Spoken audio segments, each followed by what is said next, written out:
song. She says, teach them, be wise, grow and teach them, be wise. Listen, listen, listen, listen. I hear the voice of my grandmother's calling me. I hear the voice of my grandmother's song. I hear the voice of my grandmother's calling me. I hear the voice of my grandmother's song. She says, wake up, child, wake up, wake up. Listen, listen, listen, listen. I hear the voice of my grandmother's calling me. I hear the voice of my grandmother's song. I hear the voice of my grandmother's calling me. I hear the voice of my grandmother's song.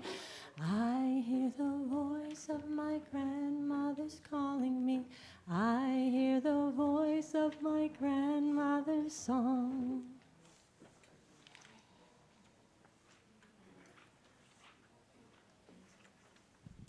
I'm coming home to the wisdom in my bones. In my bones, I'm coming home to the wisdom in my bones. I'm coming home to the wisdom in my bones. In my bones, I'm coming home to the wisdom in my bones. I'm coming home to the wisdom in my bones. In my bones, I'm coming home to the wisdom in my bones. I'm coming home to the wisdom in my bones. In my bones, I'm coming home to the wisdom in my bones.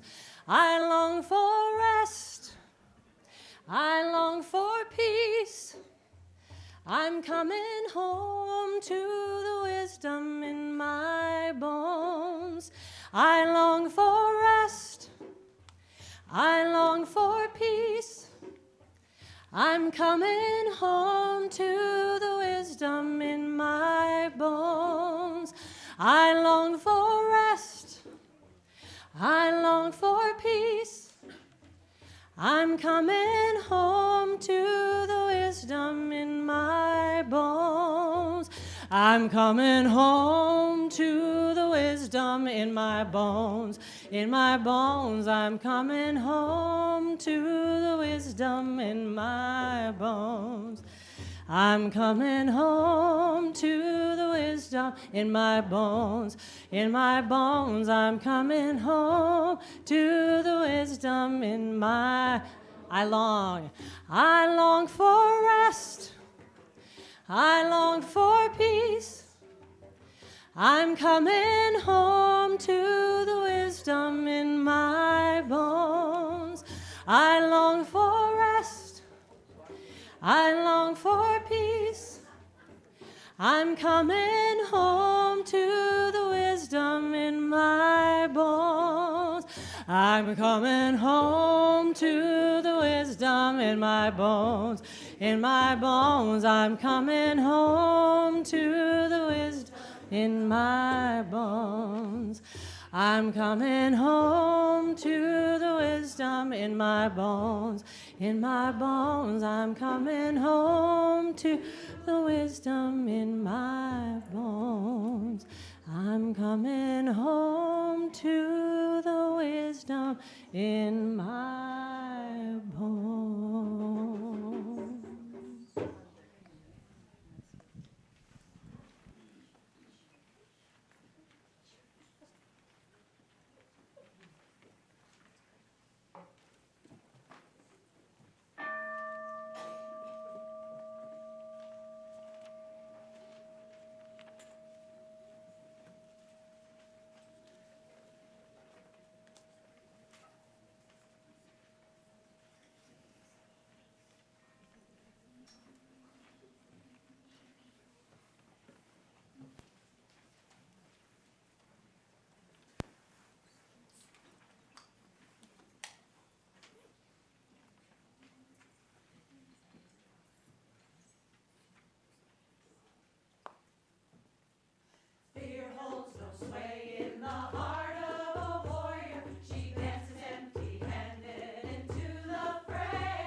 than one kind of wilderness.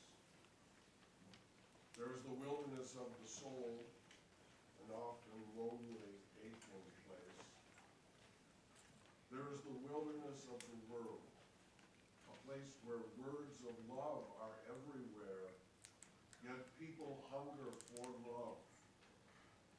Because the imitations of love that perfuse our society leave us empty, aching, and hungry. Come, let us feast in worship. Please rise now and bow your spirit to our opening song, number 212. We are dancing in Sarah's Circle.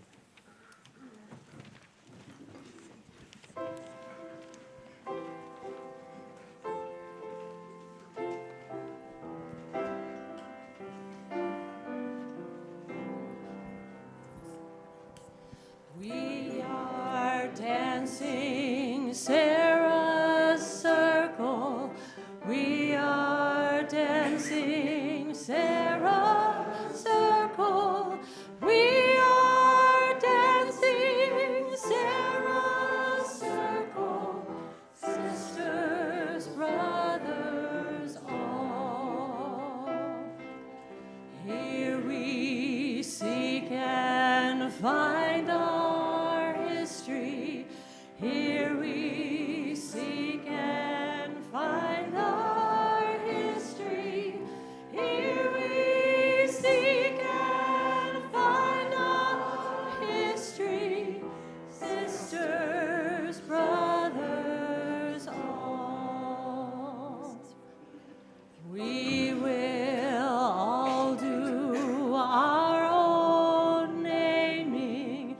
We will all do our own naming. We will all do our own naming. Sisters, brothers, all. Every round a generation, every round a generation, we will be round a generation, sisters, brothers, all. On and on the circles moving, on and on the circles moving, on and on the circles moving, sisters, brothers, all.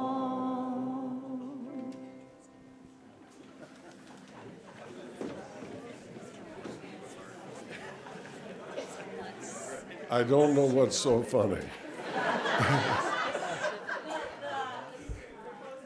subtitles, the automatic captioning. The subtitles are being tested this morning. Thank you. Our chalice lighting is from the writer and activist Bell Hooks. I am often struck by the dangerous narcissism fostered by spiritual rhetoric that pays so much attention to individual self-improvement and so little to the practice of love within the context of community. We light our chalice this morning for all of our human family.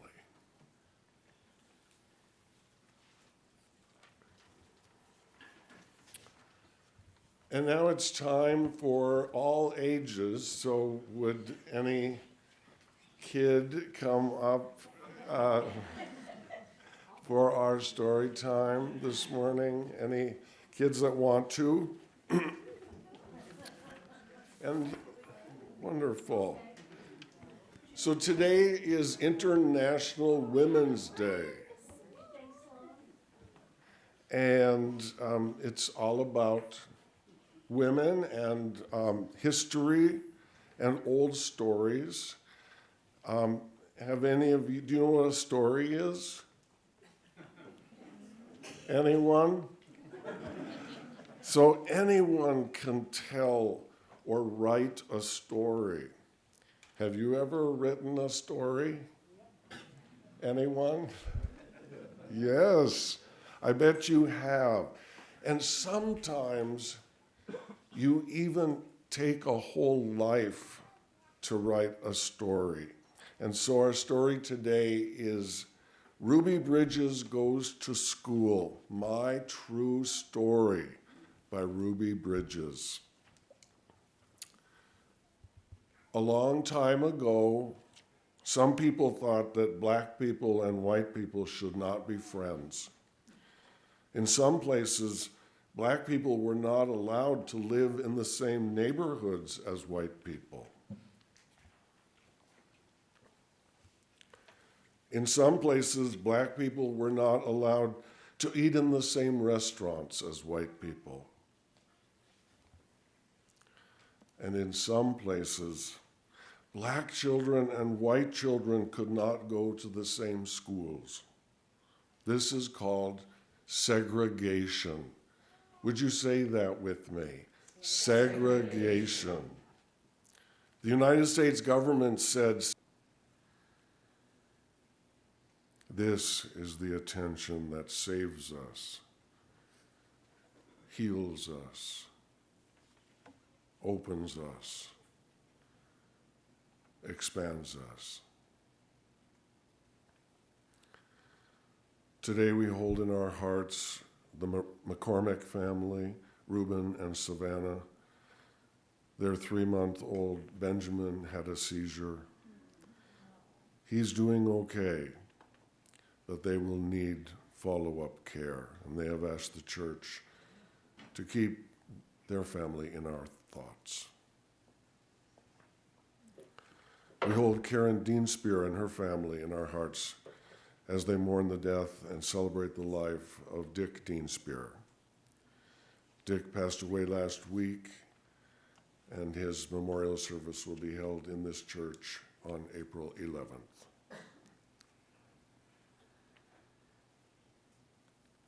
And today we pause in sympathy for all the lives lost to senseless violence from the war in Iran, and pray for a quick end to all hostilities.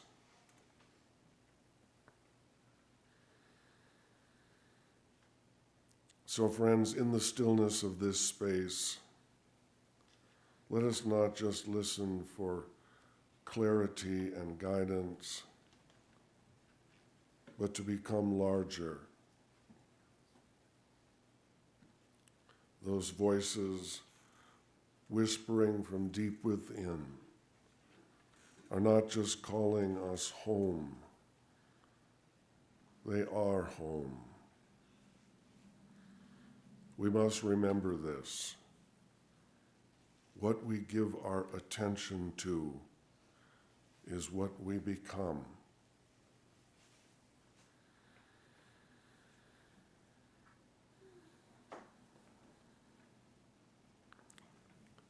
Yes, sometimes the world outside can be so loud,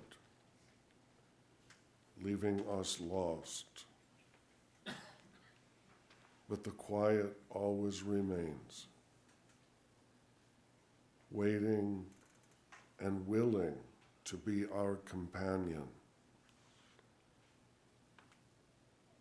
gently calling us to shift our attention and reclaim ourselves. Blessed be, may it be so, and amen.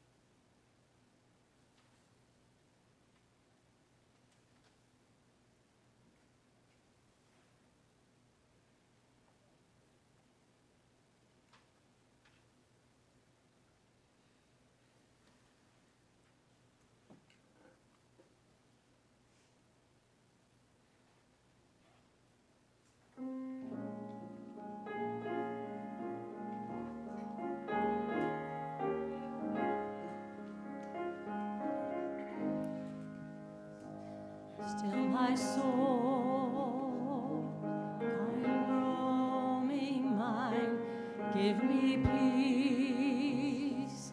May my heart unwind, let me stay, your beloved guest. Take my fear, make my worry rest.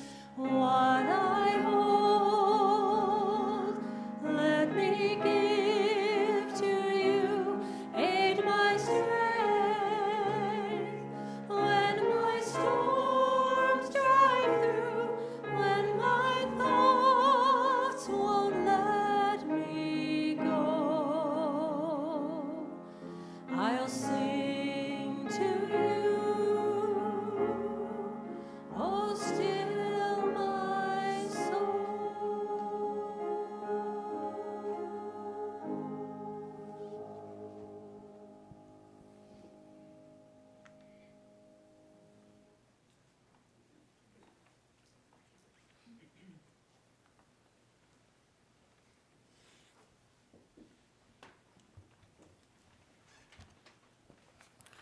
Good morning, Lincoln. My name is Reverend A.J. Galazin. I'm your interim minister. My pronouns are he and his, and I want to welcome everyone joining us here today, both in the sanctuary and on YouTube. Wherever you are in your spiritual, ethical, or questioning journey, you are welcome here. As a beloved community, we set aside time to recognize the cycle of life and death, the circle of love, compassion, and caring that is at the center of this and every spiritual community. And for those who wish to speak joys, concerns, milestones, and prayer requests in person, please attend our service of silent witness at 11:15 today in this sanctuary. Everyone is welcome at this monthly gathering of deep listening, whether or not you have something to share. Please join us. March is Women's History Month, and I haven't heard yet if the current administration has outlawed women's history. But I think we should still be safe to talk about it a little while longer. And today is International Women's Day. Yes, and thanks to the IWD website, I learned the following. The first International Women's Day was held in March 1911.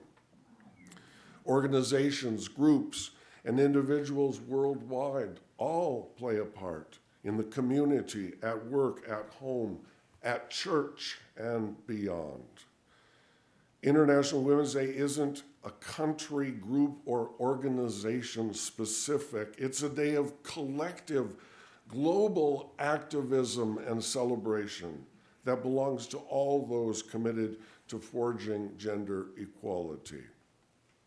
The world-renowned feminist, journalist, and activist Gloria Steinem reportedly once explained, "The story of women's struggle for equality belongs to no single feminist nor to any one organization, but to the collective efforts of all who care about human rights." Groups choose to mark International Women's Day in whatever manner they deem most relevant, engaging, and impactful for their specific context and their specific audience. International Women's Day is about gender equality in all its forms. For some, International Women's Day is about fighting for women's rights. For others, it is about reinforcing key commitments or celebrating success. And for still others, this day means festive gatherings and parties. Whatever choices are made, all choices matter and all choices are valid. All activity helps contribute to and forms part of the thriving global movement focused on gender equality. This day is a truly inclusive, diverse, and eclectic moment worldwide. It sounds like a Unitarian kind of holiday. It's our choice. I support choice. You could say that I'm pro-choice. One of my personal champions in the history of justice making is the famous abolitionist, Underground Railroad conductor, and Civil War spy Harriet Tubman. On March 10th, 1913, Harriet Tubman died in Auburn, New York, in her own home at around 90 years old. And so now we celebrate March 10th as Harriet Tubman Day. Some quick facts. Harriet Tubman never learned to read or write, but she was smart, calculating, and bold. She was never caught during her 13 dangerous missions to lead her friends and family out of slavery. First, to the free state of Pennsylvania. Yes, Pennsylvania was free. And then to Canada after passage of the Fugitive Slave Act and the Dred Scott decision. During the Civil War, she became the first woman to lead an armed military raid in June 1863. She was also a Union scout, spy, and nurse. She was a suffragist who fought for women's rights. She established a nursing home for African Americans on her property in Auburn, New York. She nearly died as a young girl after a traumatic head injury. And the rest of her life, she suffered from seizures, pain, and other health complications. And she was devout. When she began experiencing visions and vivid dreams, she interpreted them as revelations from God. Now, some scholars have wondered if these last two events, her head injury and her religious visions, were related to her eventual social mission. And it is fascinating and humbling for me to consider that our personal pain and suffering might eventually become the source of our acts of courageous justice in our lives,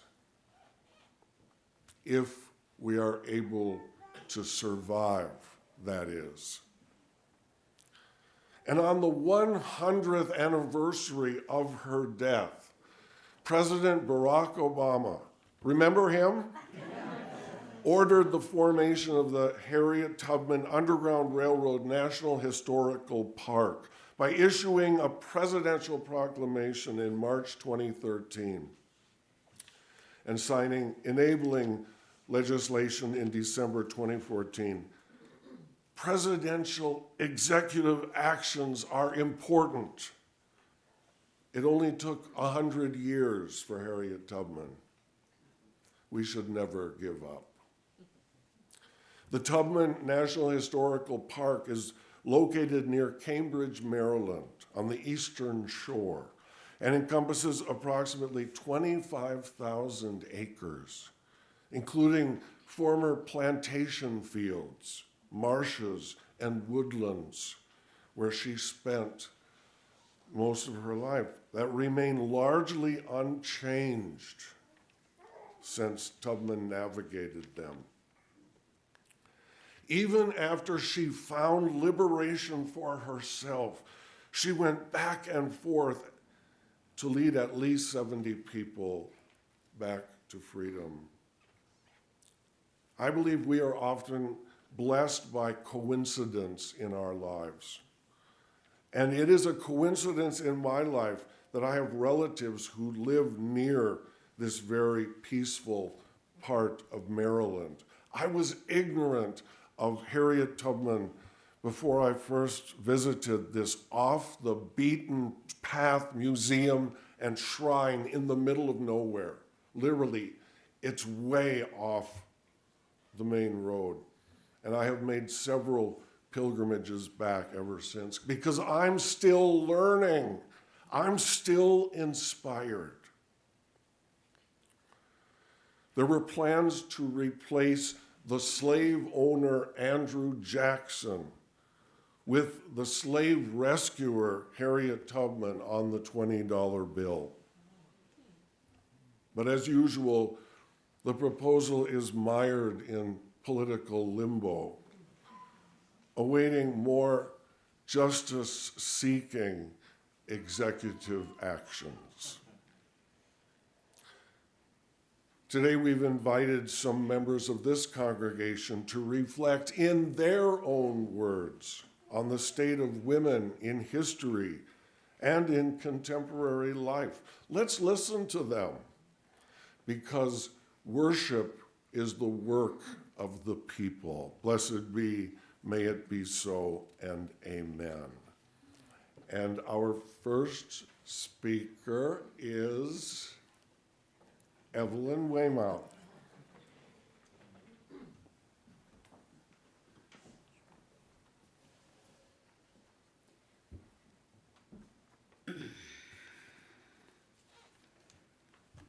I am Evelyn Weymouth, a member of the Worship Associates, and my pronouns are she, her.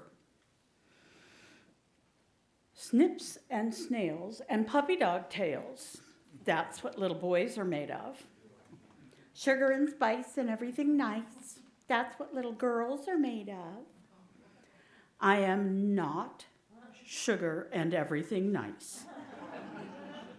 Well, sometimes. But I am also snips and snails. Plus, I really love puppy dog tails. When I was a kid, I knew I was what was called a tomboy. I preferred to wear pants. I thought they were more comfortable. My mom thought skirts were more comfortable, but she was also not an ideal woman. Last month I talked about my mom, who was a research biochemist. She is the one who gave me biology lessons as we cleaned fish. She loved to go camping, just like her mom. I have a picture of my grandmother in her ankle-length skirt, dress, camping. None of us, me, mom, her mom, fit the social definition of woman of our times. As I grew up, I wondered, what is it that defines woman and man? Okay, we're built differently. Women and men are structured differently. Men tend to walk with their shoulders and women tend to walk with their hips. However, a woman can lift 300 pounds if she works at it, but men have to work at it too. Men are supposedly braver and fierce. Yeah, ever heard the saying, never get between a mother bear and her cubs? And Harriet Tubman. I have gradually come to the conclusion that male to female is a continuum. Girly girls on one end and manly men on the other. As one travels towards the center, the difference becomes less and less clear. In the middle is a big, wonderful muddle. Wouldn't it be grand if we could stop worrying about how male or female each of us are, but instead developed along lines of inner likes and dislikes? I like pants instead of dresses or skirts. Oddly enough, skirts make me feel more confined than pants. I like science. I was drawn to a career in theater due to my interest in the science of why people behave the way they do. In creating characters unlike myself, I have to figure out what makes them tick. In introducing myself today, I stated my pronouns, but I'm really just a human being. I am me. I deeply wish humanity could find a universal set of pronouns that would not reflect female or male, and that we could just spend our time with people, not by insisting we know how they identify, but discovering their likes and dislikes and sharing ours. By discovering what kind of human being they have come and where they are headed.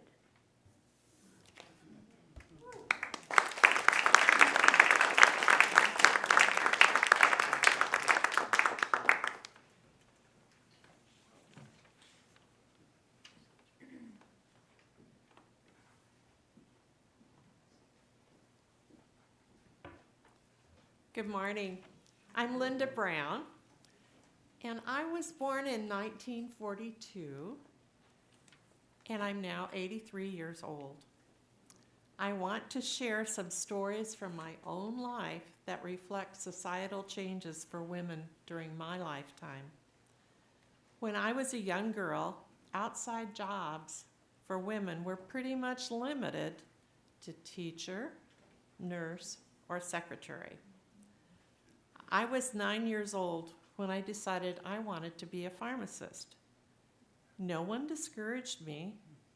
Still, my pharmacy class in the early 60s was the first class to have more than 2 women. Pharmacy was a great choice for me. I never created a resume, and I always had a job. Our family needed my income. I remember being annoyed at our insurance agent who saw no value in protecting a woman's income with disability insurance. I also remember how delighted I was when I got a credit card in my own name. I barely believed it.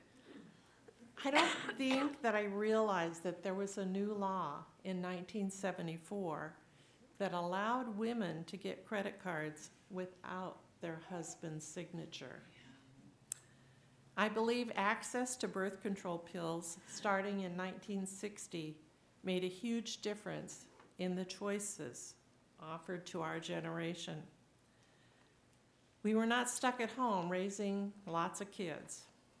I worked at Planned Parenthood for 6 years, thanks to our minister, Charles Stephen, one of the founders of Lincoln Planned Parenthood. Charles called me into his office one day and told me that Planned Parenthood was being harassed by the Lincoln pharmacist. He asked me to see what I could do. They were complaining that Planned Parenthood should not dispense medication without a pharmacist. I decided I needed to have a conversation with them, but I needed an ally. I needed a man, and I needed a doctor, because they respected men, they were all men, and they respected doctors. So I invited Dr. Craig Nolte, a Planned Parenthood board member, and a respected community doctor to join me at the next Lancaster County pharmacist meeting. I was in my early 30s. I stood to explain that Planned Parenthood had a very limited formulary of only birth control pills and vaginal infection medications. The potential for error was low. I also pointed out that I knew that the pharmacists were protesting installing condom machines in filling station bathrooms. I wondered out loud what the real problem was. At the end of the meeting, I was told privately that I could have Planned Parenthood if I let the pharmacists keep the market for condoms.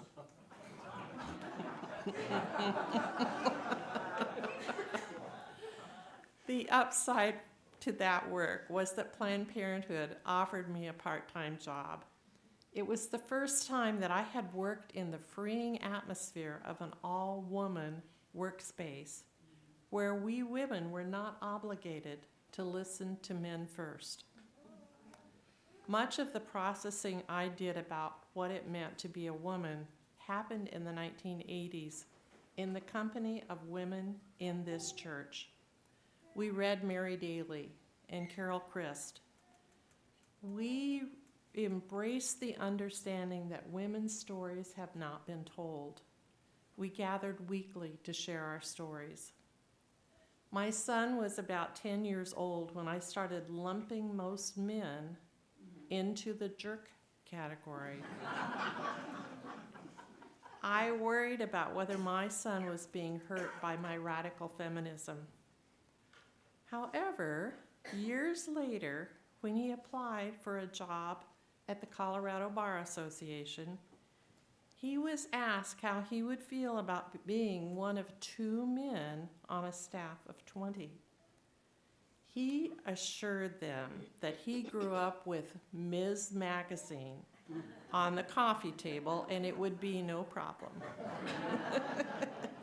He tells me he's sure his comments about being raised by a feminist helped him get the job. And he's still there 20 years later. During this same period, many of us here in the Unitarian Church took part in About Your Sexuality classes. At the class, I knowingly met gay people for the first time. I recognized that society, in addition to discriminating against women, was also discriminating against gay people. Consequently, when I joined the union negotiating team at Bryan Hospital in 1981, I insisted that we propose adding sexual orientation as a protected class. Bryan never agreed to add any protected class outside of federal statute. But I like to think that our advocacy helped them take an inclusive position in hiring, and I was never aware of any discrimination during my 30 years at Bryan Hospital. For many years, I chose to tithe for women. I have supported Democratic pro-choice women on Emily's List by giving money to their legislative campaigns. And when I die, Planned Parenthood gets a nice chunk of my estate. And now we get to go to Texas. Dorothy Ramsey is going to continue with the stories of the morning.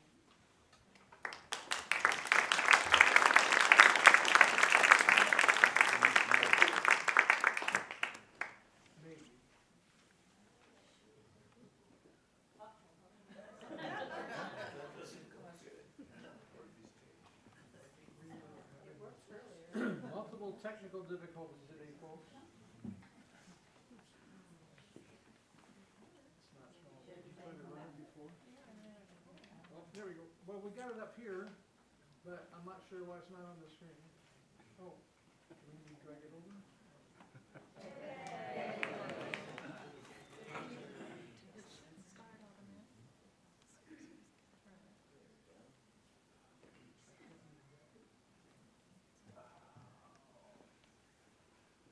I tried it at home last night, it worked. Oh, refresh?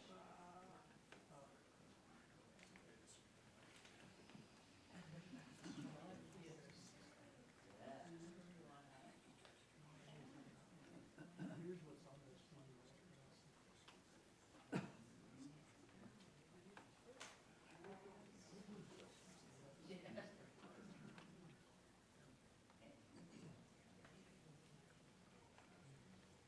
Well, and she has a great story.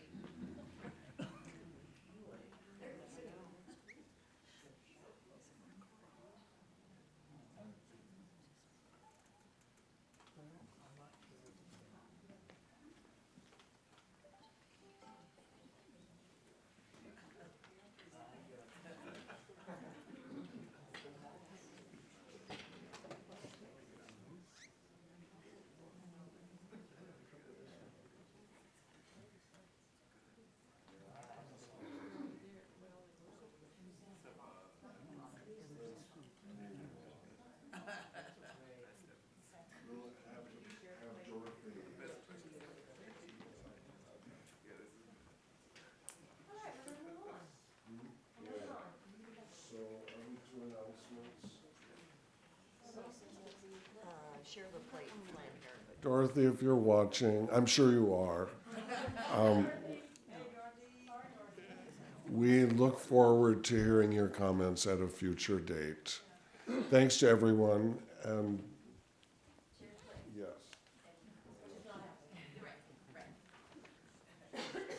I think we'll get Dorothy Ramsey in just a second.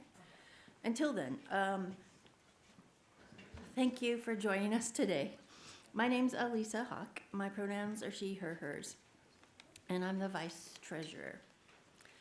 I want to offer a special welcome to those who are visiting for the first time. We are glad you are here. Each year, well, this is a little different, but today, each year at the Spring Congregational Meeting, our members vote for 10 organizations for Share the Plate. There was a tie, so this year there's 11.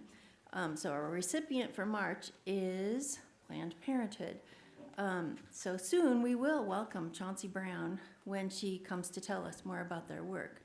But as a reminder, when we will still take checks if you have them written already that say Share the Plate, and that will be credited to Planned Parenthood. It's just the loose cash that will happen when she's here telling us about her work.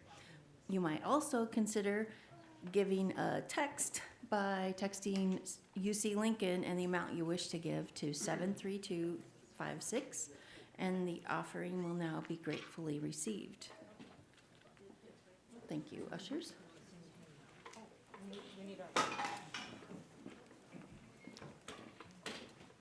As that's happening, we can do the announcements. Let's do. So as the plates are passed, I have a few announcements to share.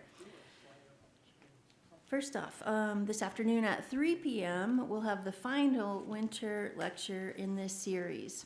If you are not able to attend in person, the live stream link is in your Friday e-blast. It's going to be very interesting. America First, Then and Now. Secondly, you have probably received your postcard for the auction in your mailbox. Are you thinking about what you might want to donate? Yes, Julie's shaking her head. That's good. For the auction in April. The donation form will go live in 1 week. But if you already know what you want to donate, you can pick up a paper copy from the office today and check the newsletter for details. Each week we host a short newcomer chat after service. You can stop by the tree and visit with Stephanie. There she is. So meet her at the tree in the gallery. That's it.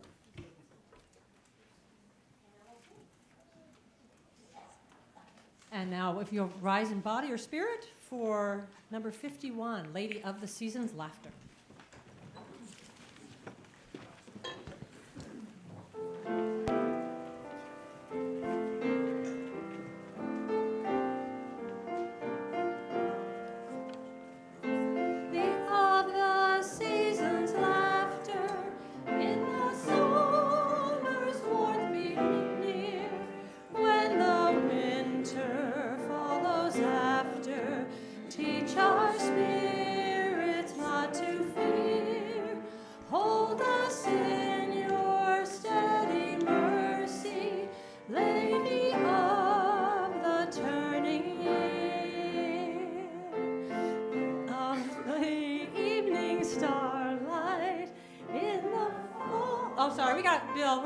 Together, sorry. I jump back. Yeah, you have a little introduction every time. Okay, wow.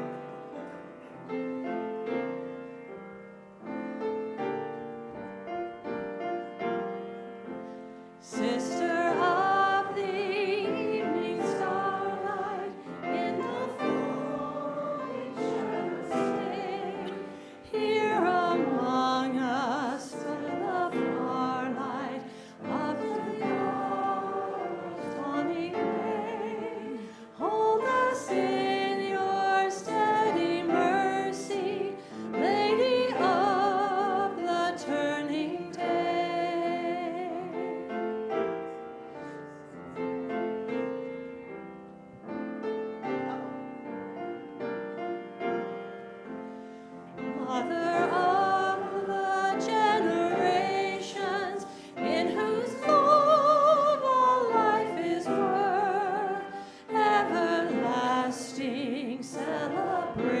progression. Bring our labor safe to birth. Hold us in your steady mercy, Lady of the turning earth.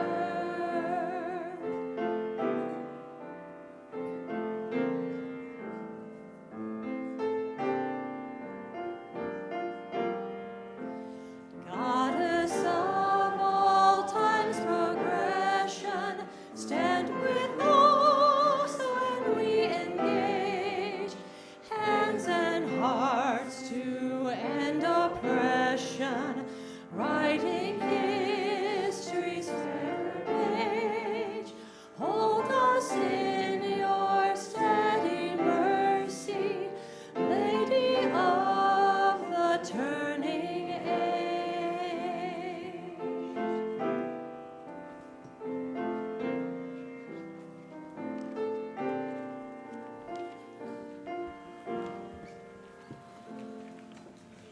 AJ, we're gonna try the video one more time.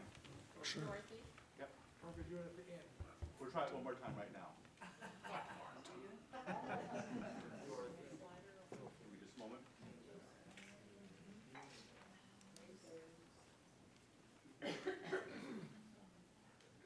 Blank.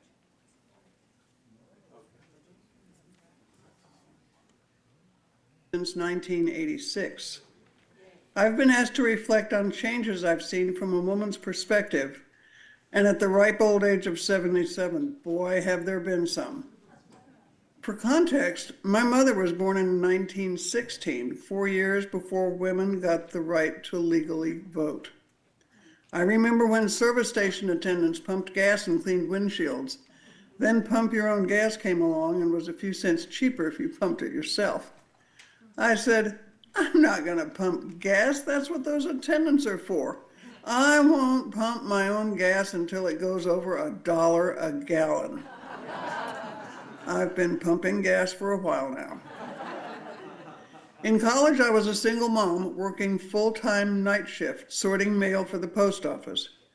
You wouldn't know it to see me now, but I was a looker in my day. I was 100 pounds lighter and 4 inches taller.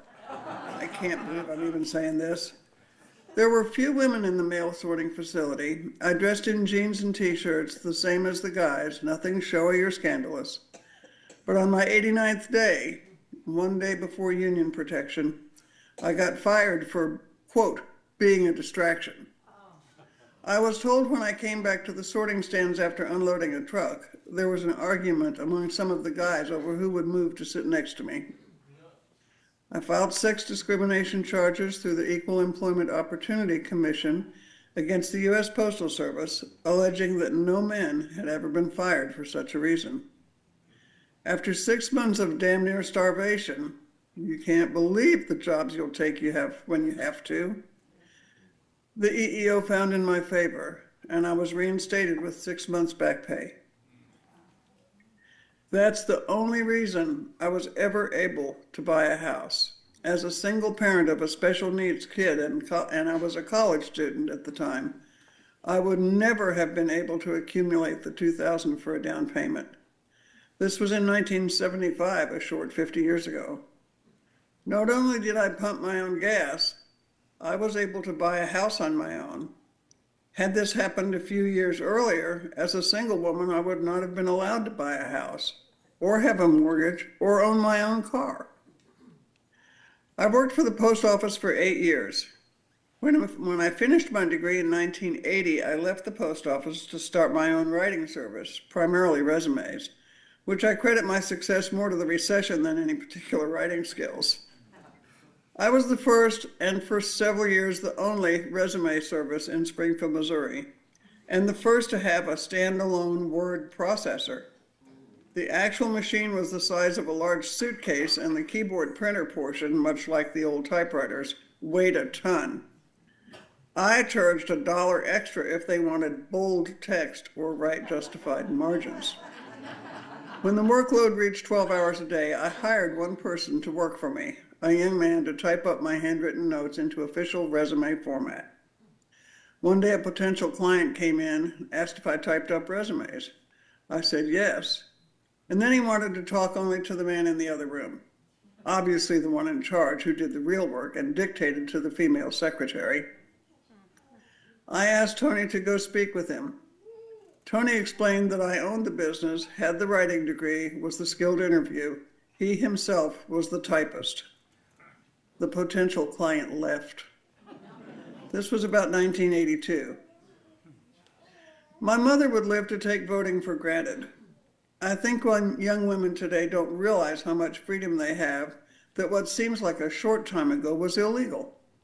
There's still a long way to go. But I appreciate that I have lived in an era that saw the change and lived through it. I still see lots of injustices to women, but I know change is possible because I lived through it. So looking back, yes, I've seen a lot of change in the world that women live in. And here's the thing.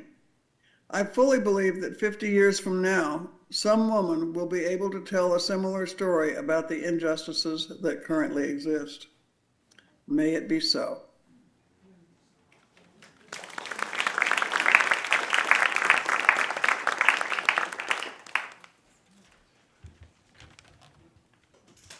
What is that? Wait and you shall be. Thank you for putting that together. Yes, good things come to us that wait. Our closing words are from Mary Oliver, praying. It doesn't have to be the blue iris. It could be weeds in a vacant lot, or a few small stones. Just pay attention. Then patch a few words together, and don't try to make them elaborate. This isn't a contest, but the doorway into thanks and a silence in which another voice may speak. Thank you to all the voices on this Sunday morning assembly. Go now in peace.